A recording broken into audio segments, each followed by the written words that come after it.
Bienvenue à tous. Dans l'actualité ce jour, l'Institut national de la femme tout sur son assurance juridique et judiciaire.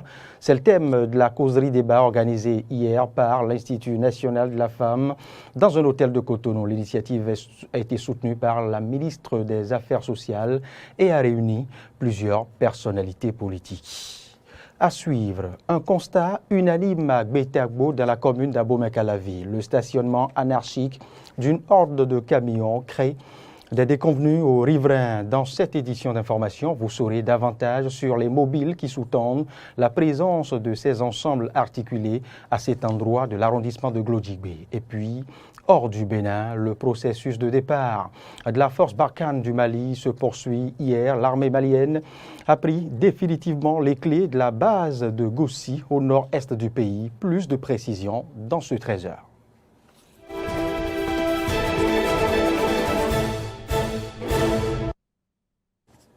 Vous faites bien de nous rejoindre sur Eden Télévision pour actualiser votre capitale en information. L'Institut national de la femme, tout sur son assurance juridique et judiciaire, c'est le thème de la causerie débat organisée mardi après-midi par le dit institut dans un hôtel de Cotonou. L'initiative a été soutenue par la ministre des Affaires sociales et a réuni plusieurs personnalités et représentants des structures œuvrant pour la promotion des droits des femmes et des filles. Compte rendu, Clémence Tonoucoin. Différents acteurs et activistes des droits de la femme et de la fille ont pris part à cette causerie débat. L'activité, financée par l'UNFPA, vise à donner aux participants des informations nécessaires à la connaissance et à la compréhension exacte de l'assistance juridique et judiciaire que l'Institut national de la femme apporte aux cibles de ses actions. Nous sommes donc honorés de vous accueillir pour cette causerie dont l'objectif est de mieux vous faire connaître la mission et le mandat juridique et judiciaire de l'Institut national de la femme. Promouvoir les femmes et les protéger contre toutes les formes de discrimination nécessite le concours de tous. Et nous savons qu'en vous donnant les informations nécessaires et en recevant d'autres informations de votre part, nous allons accroître les chances de réussite de notre mission. Pour réussir cette mission de l'Institut national de la femme, qui est d'œuvrer à la promotion de la femme au plan politique, économique, social, juridique et culturel, aussi bien dans la sphère publique que privée, et de lutter contre toutes les formes de discrimination et de violence à l'égard de la femme, plusieurs défis restent à relever. Levez surtout les obstacles qui se dressent sur le chemin de l'accès à la justice par le dialogue communautaire et l'engagement de tous. Résoudre les contraintes liées à la criminalisation de certaines infractions qui ne peuvent être traitées que devant la criette, c'est-à-dire le transport, l'hébergement, en soutien aux victimes et à leurs accompagnants.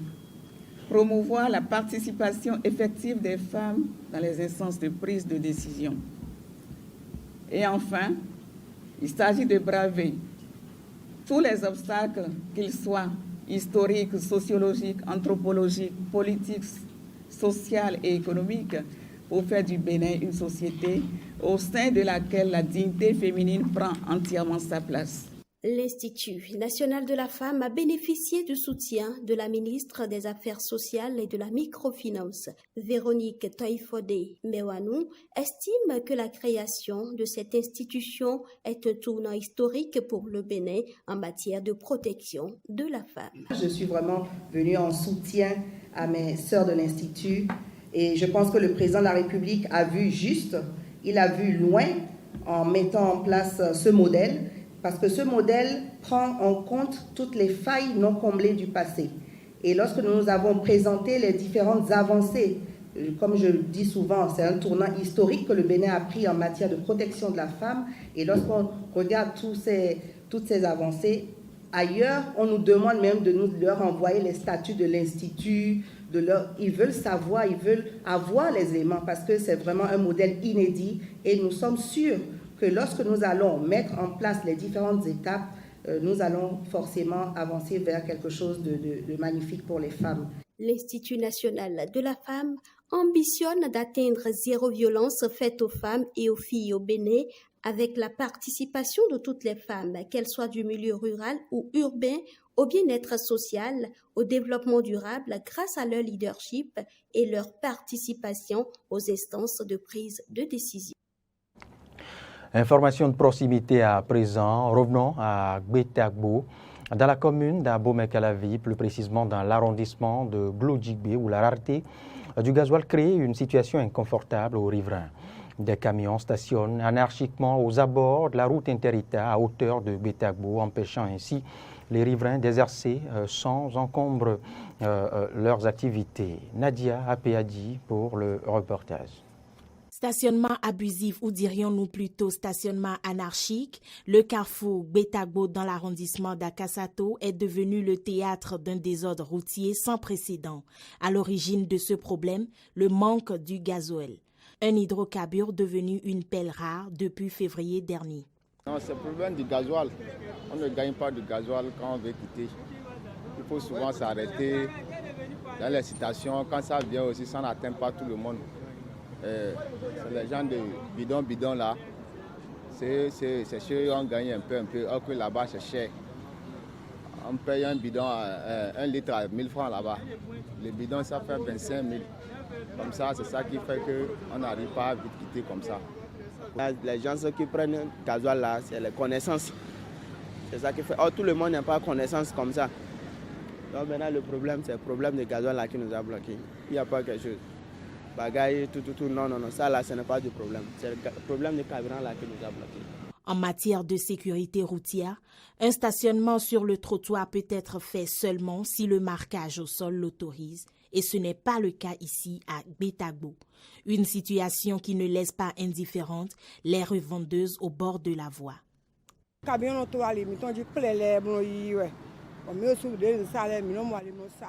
Les camions s'alignent devant nous. On ne vend plus. Ce sont les camions qui nous créent des problèmes.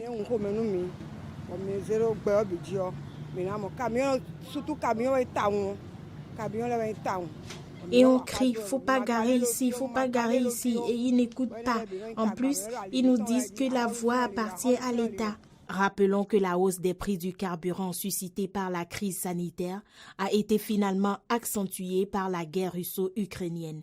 Pour l'heure, il y a lieu de se demander quelle sera l'alternative pour venir à bout de ce manque cruel du gasoil. Reçu récemment sur le débat diffusé sur les chaînes privées et publiques de la place, le ministre de l'Économie et des Finances Romuald Wadani s'est prononcé sur la cherté de la vie. Il a rassuré les citoyens béninois sur les efforts du gouvernement de Patrice Athanase Guillaume Talon pour soulager les populations. En voici un extrait. Il est évident que nous constatons tous la hausse sans cesse des prix des différents produits de grande consommation, et pas seulement finalement des produits de grande consommation, mais de l'ensemble des produits. Il s'agit d'un sujet qui préoccupe l'ensemble du gouvernement au quotidien depuis plusieurs mois. Nous sommes tous d'accord que les prix montent. Il faudrait s'interroger sur pourquoi, pour être en mesure d'apporter les solutions idoines pour redresser la situation. Le constat qui est fait de la hausse de prix, qui est un constat mondial, est lié à plusieurs facteurs. Avant de rentrer et de donner des éléments d'appréciation sur ces deux familles de produits, il y a deux principes que je voudrais poser sur la table. En économie, les prix évoluent en fonction de l'équilibre qu'il y a entre l'offre et la demande. Donc le premier principe qui justifie ce qu'on est en train de vivre, c'est le décalage qu'il y a entre une offre qui est insuffisante face à une demande importante. Dès que vous observez la hausse du prix du pétrole, vous savez que le fret maritime va augmenter, vous savez que les transports routiers vont augmenter, vous savez que même le coût de production des biens va augmenter parce que la plupart des usines utilisent ces hydrocarbures, que ce soit le gaz ou autre. Et donc, la hausse du prix du pétrole et du gaz est également un phénomène annonciateur de la hausse des prix des produits. Ces deux phénomènes-là, quand on les a et on l'applique à ce que nous vivons, on va pouvoir expliquer alors ce qui se passe en nuançant les produits importés de la production locale. Et oui, cette fois-ci, nous vous convions à Togben, aux confins du quartier Fige-Rosset, pour une immersion dans les mangroves. Et c'est Carlo François Rongbederento qui nous y conduit. Paysage calme et fabuleux. Atmosphère sauvage mais rassurante. Prise au piège au milieu des écharses de palétuviers, des arbres à longues racines poussant dans les habitats salins côtiers, les merveilles de la nature se laissent découvrir de plus près à Togben, à Donko. Ces forêts de mangroves situées le long de la côte béninoise sont en réalité un réservoir de la biodiversité et sont l'objet de toutes les attractions.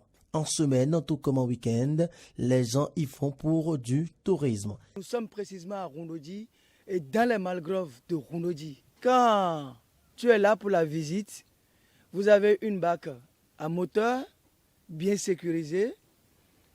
Vous avez un guide touristique qui va vous guider et vous donner des explications au moment quand vous allez poser des questions. Et vous avez un conducteur qui est là pour les visites. Et maintenant, pour la visite, il faut une somme. Et notre barque à moteur a droit de garder 10 personnes. On a droit de garder 10 personnes et toutes les 10 doivent porter des gilets de sauvetage comme ce que j'ai porté.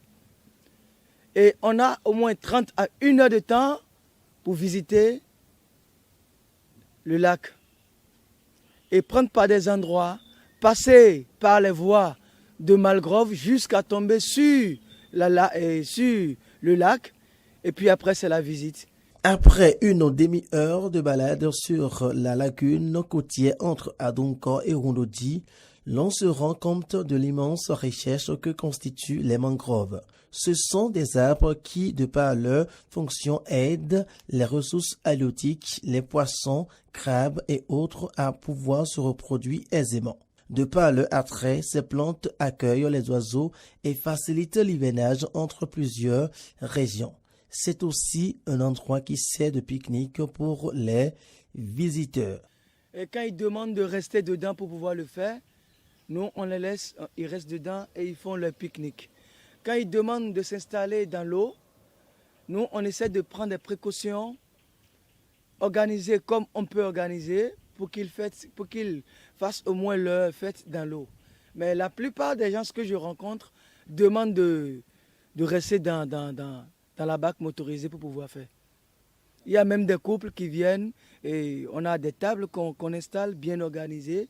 Et puis on fait une fête sur l'eau, des anniversaires et puis c'est bien quand même. La balade sur l'eau peut vous conduire d'une ville à une autre.